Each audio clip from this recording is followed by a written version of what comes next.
जय श्री कृष्ण।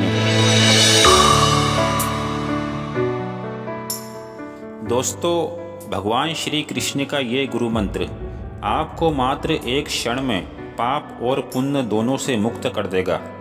ये वो गुरु मंत्र है जो भगवान श्री कृष्ण ने अर्जुन को दिया था। मानव जिस पल भगवान श्री कृष्ण का ये गुरु मंत्र अपने जीवन में धारण करता है, उसी क्षण मानव पाप और पुण्य दोनों से मुक्त हो जाता है। दोस्तों, भगवान श्री कृष्ण ने अर्जुन को जो उपदेश दिया उसे आप ध्यान से सुने, क्योंकि इसी उपदेश में बड़े से बड़े पाप और पुण्य से मुक्त होने का गुरु मंत्र छिपा है। भगवान श्री कृष्ण अर्जुन से कहते हैं, हे अर्जुन, यदि कोई कार्य निष्काम कर्म योग रीति से किया जाए तो ना उसका पाप लगता है, ना उसका पुण्य मिलता है। तो अर्जुन श्री कृष्ण से पूछते हैं, निष्काम कर्म योग ये कैसा योग है माधव, जिससे मनुष्य पाप और पुण्य दोनों से मुक्त हो जाता है?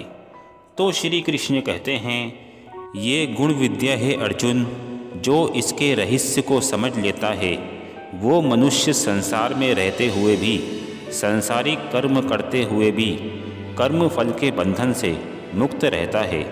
तो अर्जुन कहते हैं, ये बड़ी विचित्र बात है केशव, मेरी बुद्धि अभी तक इसे ग्रहण नहीं कर रही।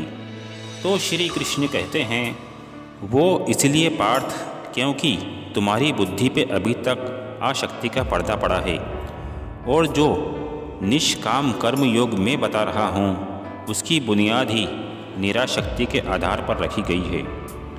हे पार्थ, इस निराशक्ति योग को समझ लोगे तो तुम्हारे जीवन में पूर्ण शांति आ जाएगी। तो अर्जुन श्री कृष्ण से पूछते हैं, हे माधव, इस योग की साधना कैसे करते हैं और क्या नियम है इस साधना के?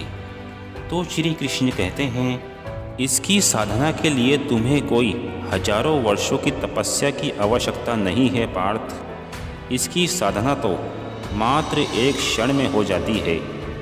जिस क्षण मनुष्य अपने मन का रवैया बदल लेता है, उसी क्षण ये साधना हो जाती है।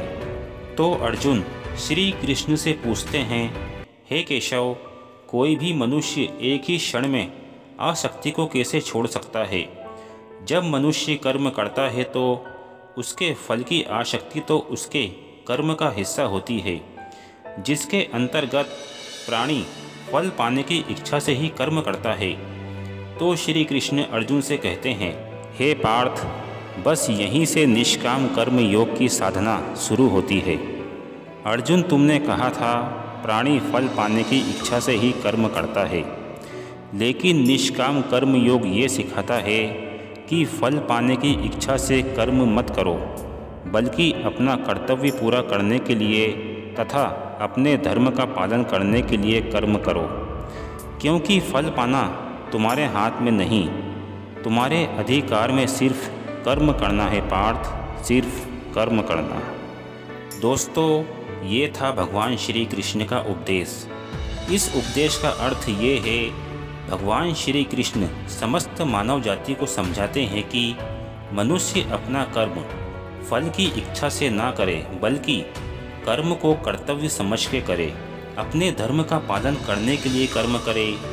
जिस क्षण मनुष्य अपने मन का रवैया बदलकर ये विचार अपनी बुद्धि में बिठा लेगा, उसी क्षण मनुष्य पाप और पुण्य दोनों से मुक्त हो जाएगा। और साधु संतों का भी यही कहना है, जिस क्षण मनुष्य पाप और पुण्य से मुक्त हो जाता है, उसी क्षण उसके मोक्ष का मार्ग खुल जाता है। आगे आने वाले वीडियो को देखने के लिए चैनल को सब्सक्राइब कर लीजिए। तो प्रेम से बोलो राधे।